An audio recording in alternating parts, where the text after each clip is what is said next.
டோப்பமைன்னு சொல்லக்கூடிய ஹார்மோன் பற்றி இப்போ நிறைய பேருக்கு தெரிஞ்சிருக்கு. ஃபஸ்ட்டு தெரியாதவங்களுக்காக நான் சொல்லிக்கிறேன். இது நம்மளோட மூளையில் சுரக்கக்கூடிய ஒரு ஹார்மோன் தான். இது ஒரு கெமிக்கல்.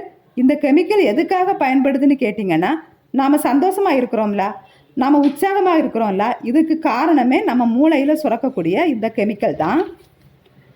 நம்ம சந்தோஷமாக இருக்கும்போது இது அதிகமாக சுரக்கும். ரொம்ப ஷேடாக இருக்கும்போது சுரக்கவே சுரக்காது. சரி, இது ஒரு சுரப்பி தானே, அப்போ தானே தானே சுரக்கும், நாம் என்ன பண்ண முடியும்னு நினைக்கிறீங்களா? அப்படி இல்லை. எப்போவுமே நம்மளோட மனசுக்கும் உடம்புக்கும் சம்மந்தம் இருக்குது. எப்படின்னு பார்த்தீங்கன்னா, ஹார்மோன்ஸ் மூலமாக ஒரு கனெக்ஷன் இருக்குது. அதாவது நாம் சந்தோஷமாக இருக்கும்போது டோப்பமைன் அதிகமாக சுரக்குது. டோப்பமைன் அதிகமாக சுரந்தாலும் நாம் சந்தோஷமாக இருப்போம். இது எது மாதிரினா, கோழிலேருந்து முட்டை வந்துச்சா இல்லை முட்டையிலேருந்து கோழி வந்துச்சா அப்படிங்கிற மாதிரி டோப்பமைன் அதிகமாக சுரக்கிறதுனால நாம் சந்தோஷமாக இருக்கிறோமா, நாம் சந்தோஷமாக இருக்கிறனால டோப்பமைன் அதிகமாக சுரக்குதா அப்படிங்கிற மாதிரி இருக்கும். சரி, இப்போ நாம் இந்த வீடியோவில் டோப்பமைன் நம்ம மூளையில் அதிகமாக எப்போவுமே சுரக்க வச்சு நாம் எப்படி சந்தோஷமாக இருக்கலாம் அப்படிங்கிறதான் பார்க்க போகிறோம். Welcome to our rocking life style.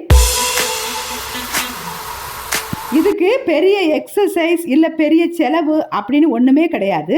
நான் சொல்கிற இந்த 5 உணவுகளை நீங்கள் டெய்லி எடுத்துக்கிட்டே வந்தீங்கன்னா நீங்கள் ஒரு ஹாப்பியான பர்சனாக மாறலாம். இப்போ அந்த 5 உணவுகள் என்னன்னு பார்க்கலாம். முதல் உணவு ஃபஸ்ட்டு மீன் தான். அதுக்காக எல்லா மீனும் இல்லை, ஒமேகா 3 ஃபேட்டி ஆசிட்ஸ் அதிகம் உள்ள மீன்கள் தான் இதுக்கு நல்லது. அது என்னென்ன மீனுன்னு பார்த்தீங்கன்னா, சால மீன், அயல மீன், சூர மீன், இதிலெல்லாம் ஒமேகா 3 ஃபேட்டி ஆசிட்ஸ் அதிகமாக இருக்குது. இந்த மாதிரி உணவுகளை நீங்கள் கண்டிப்பாக டெய்லியுமே உணவில் சேர்த்துக்கோங்க. இந்த மீன்கள் கர்ப்பிணி பெண்களுக்கு கூட ரொம்ப ரொம்ப நல்லது. ஸோ நீங்கள் சந்தோஷமாக இருக்க மீன் நல்லாவே சாப்பிடுங்க. மீன் சாப்பிட்றதுக்கு ஒரு சின்ன டிப்ஸ் இருக்குது. மீன் சாப்பிட்றதுல அதை வறுத்து ஃப்ரை பண்ணி அது மாதிரி சாப்பிடாம குழம்பா கூட்டா அது மாதிரி வச்சு சாப்பிடும்போது தான் மீனில் இருக்கக்கூடிய முழு சத்துமே நமக்கு கிடைக்கும். ரெண்டாவது என்ன உணவுன்னு கேட்டிங்கன்னா, முட்டை தான். முட்டையில் இருக்கிற மஞ்சக்கரு வெள்ளைக்கரு ரெண்டுமே சத்து உள்ளது தான். பொதுவாக இந்த முட்டையில் புரோட்டீன் அதிகமாக இருக்குன்னு எல்லாருக்குமே தெரியும். இது மட்டும் இல்லாமல் முக்கியமான விஷயம் என்ன தெரியுமா, தைரோசின் அப்படின்னு ஒரு அமினோ ஆசிட் இருக்குது. இதைத்தான் நம்மளோட உடம்பு டோக்கோபைனாக மாற்றுது.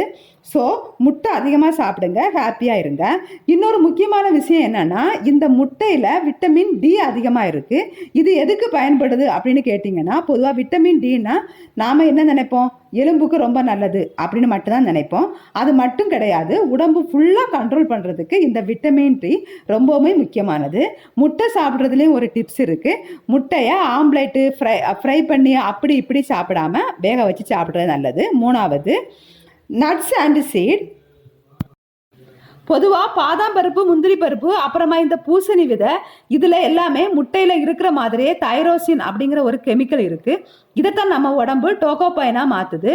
ஸோ இந்த கெமிக்கல் அதிகமாக கிடைக்கும்போது என்ன ஆகும்னா, நாம் எப்போவுமே ஹாப்பியாக இருக்கிற மாதிரி ஒரு ஃபீல் இருந்துக்கிட்டே இருக்கும். இது மட்டும் இல்லாமல் நட்ஸ் வகைகளில் முக்கியமான விஷயம் ஒன்று இருக்குது, அதுதான் புரோட்டீன். இந்த புரோட்டீன் உடல் எடையை குறைக்கவும் ரொம்ப ஹெல்ப்ஃபுல்லாக இருக்கும். ஸோ டெய்லி ஏதாவது ஒரு வகையான நட்ஸை நீங்கள் சாப்பிடுங்க. நட்ஸு சாப்பிடும்போது ஒரு சின்ன டிப்ஸ் இருக்குது, இதையும் ஊற வச்சு சாப்பிட்றது ரொம்ப நல்லது. நாலாவது கர்டு. தயிர் பற்றி எல்லாருக்குமே தெரியும். இதில் இல்லாத சத்துக்களே இல்லை அப்படின்னு சொல்லலாம்.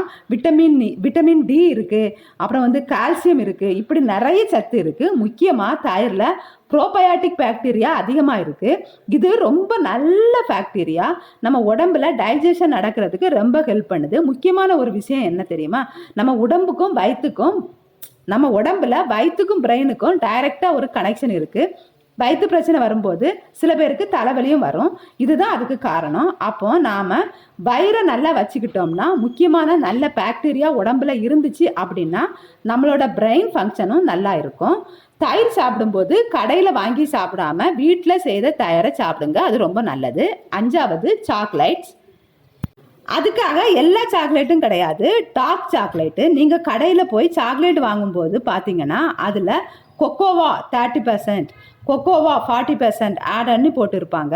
இதுக்கு என்ன மீனிங்னா, எந்த அளவுக்கு கொக்கோவா அதிகமாக இருக்கோ அந்த அளவுக்கு டார்க்காக இருக்கும், இனிப்பு கம்மியாக இருக்கும், கசப்பு அதிகமாக இருக்கும். நீங்கள் சாக்லேட் வாங்கும்போது 70% கொக்கோவா இருக்கிற மாதிரி சாக்லேட் பார்த்து வாங்குங்க. அது கொஞ்சம் அதிகமாக கசப்பாக தான் இருக்கும். டார்க் சாக்லேட் சாப்பிட்டுட்டே வந்தீங்கன்னா இதுவும் டோகோமைன் ப்ரொடக்ஷனுக்கு ரொம்ப ஹெல்ப்ஃபுல்லாக இருக்கும். இன்னொரு முக்கியமான விஷயம் என்ன தெரியுமா, இந்த டார்க் சாக்லேட்டு ஹார்ட் அட்டாக் வராமல் தடுக்கிறது அப்படின்னு டாக்டர்ஸ் எல்லாம் சொல்கிறாங்க. ஸோ நீங்கள் டெய்லியுமே ஒரு டார்க் சாக்லேட் சாப்பிட்ற மாதிரி பார்த்துக்கோங்க. அப்பப்போ சாக்லேட் சாப்பிடுங்க. ஸோ இப்போ உங்களுக்கு தெரிஞ்சிருக்கும் ஹாப்பியாக இருக்க உணவு எவ்வளவு முக்கியம்னு. நான் சொன்ன இந்த 5 உணவுகளையும் டெய்லி லைஃப்பில் சாப்பிட்டு ரொம்ப ஹாப்பியாக இருங்க. இந்த டிப்ஸ் எல்லாம் பிடிச்சிருந்தா மறக்காமல் வீடியோக்கு ஒரு லைக் கொடுத்துட்டு சேனலை சப்ஸ்கிரைப் பண்ணி வச்சுக்கோங்க. இதுபோல் ஹெல்ப்ஃபுல்லான விஷயம் நீங்கள் நிறைய தெரிஞ்சுக்கலாம். உங்கள் வாழ்வில் சந்தோஷமும் நிம்மதியும் நிலைத்திருக்க வாழ்த்துக்கள் கூறுவது யசோதா. தேங்க்யூ.